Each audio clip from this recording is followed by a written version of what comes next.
But if you look at the researchers were not that dumb. What they did was, they knew that line 1 would be greater.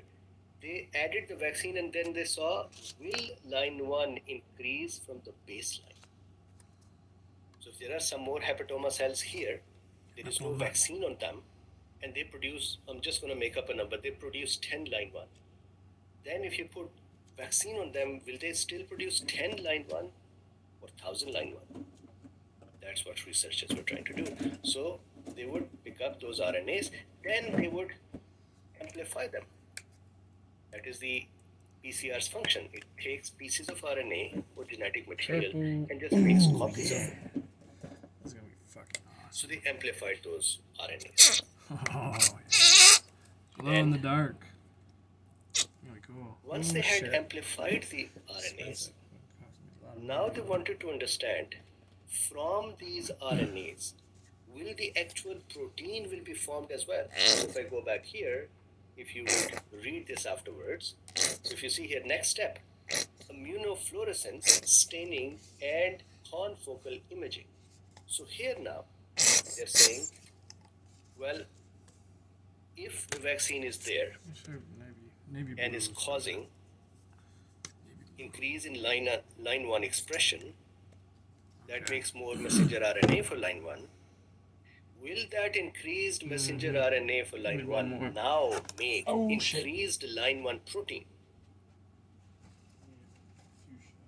I'll keep repeating. DNA gene is expressed. It will make messenger RNA. Messenger RNA would come out in cytoplasm. It will go and make protein. So now they're trying to figure out, is there protein as well? So to figure that out, how we do it, I think in the COVID time, we all now know that if we want to figure out some protein, we can make antibodies against it. So they had some antibodies that were against the line 1 protein. And there is a special part in the line 1 protein called open reading frame 1. It actually has open reading frame 2 as well. But open reading frame 1 is interesting because open reading frame 1 protein goes back into the nucleus. And over there, it helps with reverse transposition and possibly reverse transcription. It can do that outside in the cytosol as well. So remember, please, cytosol is the cytoplasm outside of the nucleus, and then nucleus. So we got the protein, line 1. How much protein do we have? Do we have open reading frame? Is that separately present? Is that gone to nucleus? Is that present in the cytosol? We want to measure that all. So how do you measure those specific things? You make antibodies against them. Then you attach antibodies to these things. Then you do fluorescence imaging and you take pictures of the colors. And these antibodies can give off various colors when they become bound.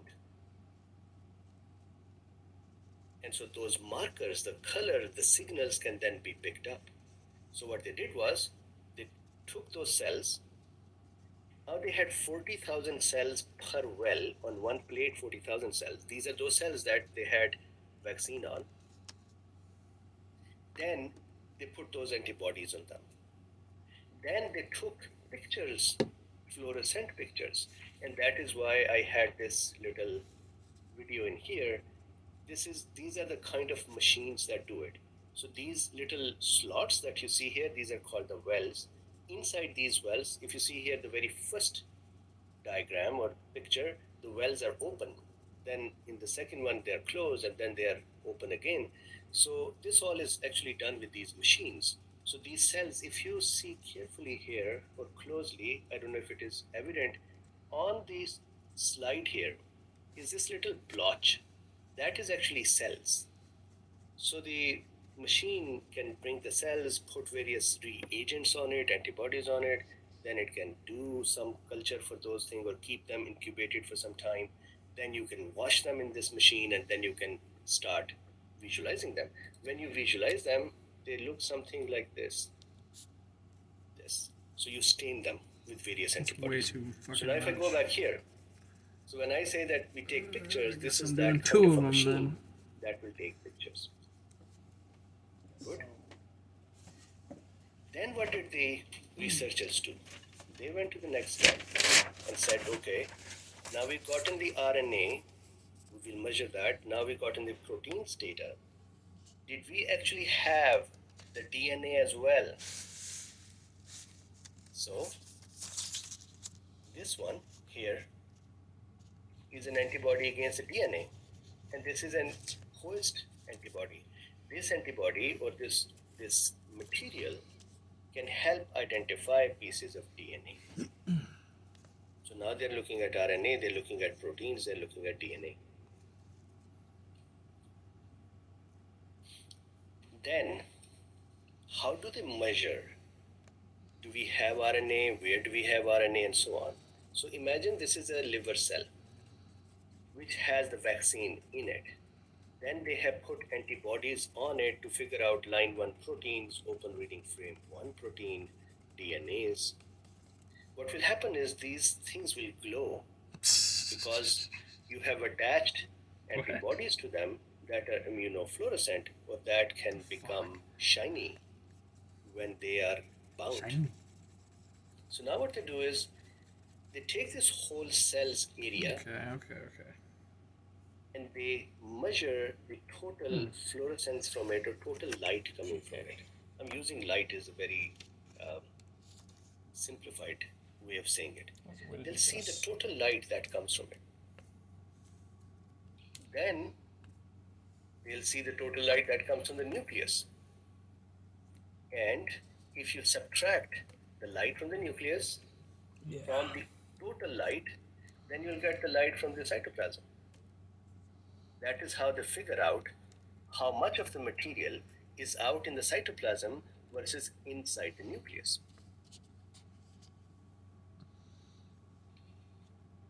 Does it make sense? And for those of us who are researchers or who are more interested in a little more deeper dive, they would know this, that staining intensity of the nucleus area, they measured that. And how did they measure it?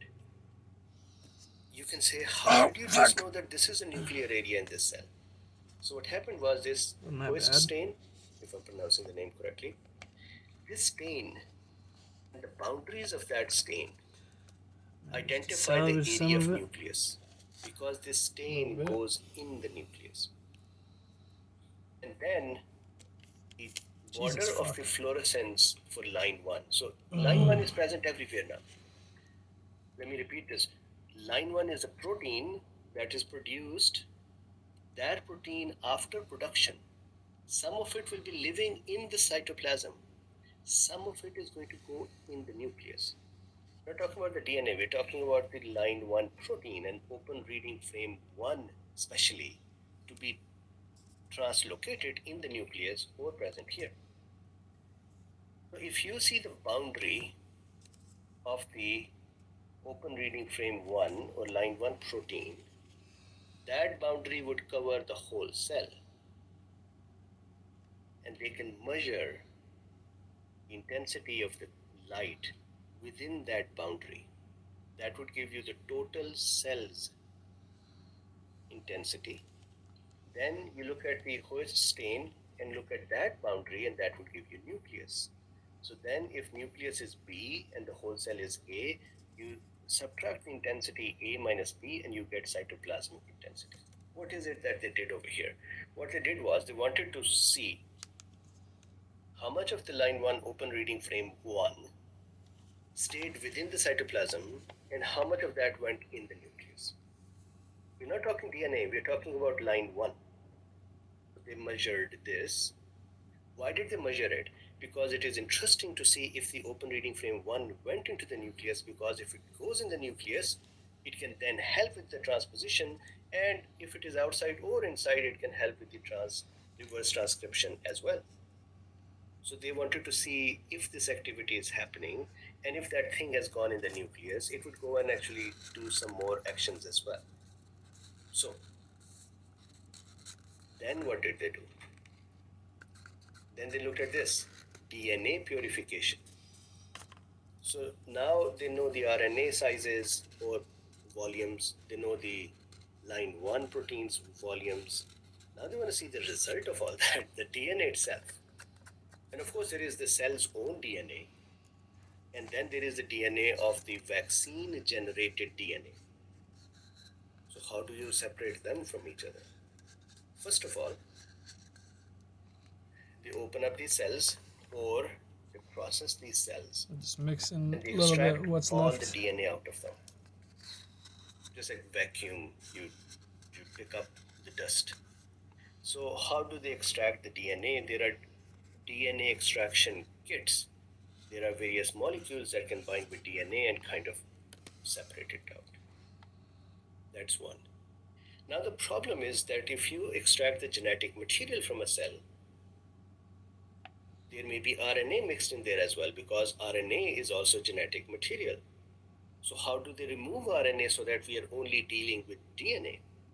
What they do is they have enzymes called RNases. Whenever we use the word ases, that means something that would break down something. DNase mean breaks down DNA. RNase means break down RNA. Protease means breaks down protein. So here we have some RNases. Now to put those RNases on this material so that the RNA is removed. RNase's job is to pick up RNA and destroy it. So now the genetic material is removed from the cell. That includes any genetic material in the nucleus and any genetic material in the cytoplasm. Because we don't know really the vaccine generated DNA, where is it? Is it in the nucleus? Is it in the cytoplasm? So you just take all the DNA, wherever it is, and then you remove the RNA, and now you have at least the DNA. Now, from this whole huge DNA, which is our DNA plus vaccine DNA, how do they know where is the vaccine DNA? So, for that, there is further working, and what they do is vaccine generated DNA on the paper should be 444 base pairs. Why? Because vaccine has a specific genetic material structure and length. Oh shit. From that, when the DNA is produced, we can actually see that it will be 444 base pairs. So what they do is they extract the DNA pieces that are 444 base pairs. Now you can say, fine, you have this long string of DNA, you divided it into 444 pieces, base pair pieces. How do you know that this is vaccine DNA or this is your other gene, some gene's DNA, part of it? So what they do then is that they use primers. Primers are like a template. Um, you know, like various mold. So if you have a mold that looks like my hand, it would only bind with something that would look like my hand as well, but that can fit my hand, correct? So that is called a primer. So they have primer for DNA sequence. That primer is then put on this segment that they extracted to make sure it is the vaccine DNA. So that is a verification process. But hold on. If you're a researcher, you would say, well, fine, you found some genetic material that is 444 base pairs and that you're passing it on as a DNA, but really that is the genetic material that is a copy of the vaccine's RNA. So maybe it is really just the vaccine's RNA, which you're passing along as DNA. So what they do is they take the vaccine's RNAs and separately amplify them, and then they try to see if it is the same thing as this DNA. So they have one more verification step. Then you could also say this, you can challenge them and say, well, the cell's own DNA may be doing this. It's not necessarily from vaccine. So remember, they have control cells. They have cells which do not have vaccine on them. So then they take the genetic material in them and see that do they have this material as well? If the control cells, the cells without the vaccine on them, also show this DNA, then the whole discussion is done. It's finished. DNA is everywhere. But here, they found that the DNA was specific in those cells that had vaccine on it, and they could verify that. So if you see here, the verification part, number one, they had 444 base pairs were cut out of DNA and was extracted using QI, a quick PCR purification kit. And then if you see here, look at this one, Sanger sequencing. So then they further amplified that DNA and verified it to be the DNA generated from the vaccine. And that was done by Sanger sequencing. So now they have everything. They have the pieces of DNA they're interested in. They have the protein that helps make them. They have the gene expression, and they have the genetic material. They have the vaccine. You fucking So what bitch. did they God do? damn it, Now I they always start analyzing all fucking of do this that. data. They've done the experiment. Now they would analyze Fuck. the data. So here is what they found. And now I'm going through their results. I'm just going to go one by one over these. Yeah, First of all, they said, we found that the Pfizer BioNTech vaccine can easily enter liver cells. That lipid nanoparticle can enter the liver cells efficiently. Fine, I would suspect that to happen with any cells because that is what is the function of the lipid nanoparticle to help cross cell membrane. So wherever you put it, it will go in those cells. So this is one that they proved. Then they said,